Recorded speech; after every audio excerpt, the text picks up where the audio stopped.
What initially drew me to interior design was my father was a general contractor, my uncle was an architect, so I guess it was in my blood. I wish I still had these floor plans that I did as a little kid.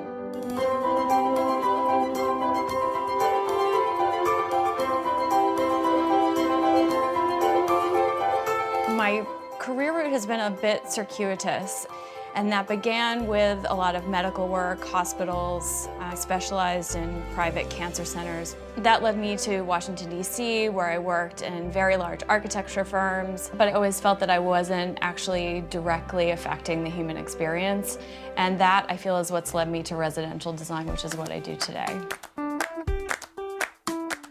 So many things about my education at SCAD, I see how they impact my work. Those fundamental principles I learned when I was at SCAD, form, shape, proportion, those are all things that I take into consideration. Everything I design, everything I build, everything I do as a designer.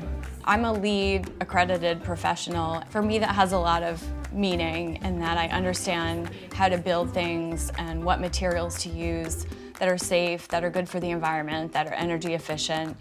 And a lot of times our clients, they think they don't care about that, but when the first baby comes, or the pet gets sick, or they're taking care of the mother-in-law, all of that becomes really important. I would describe my style as classic with global influence. First and foremost, the spaces we design need to be comfortable, but I also think that each piece in the space has to have meaning and a special quality to it as well. We always get input from the kids, from the dog, from the nanny.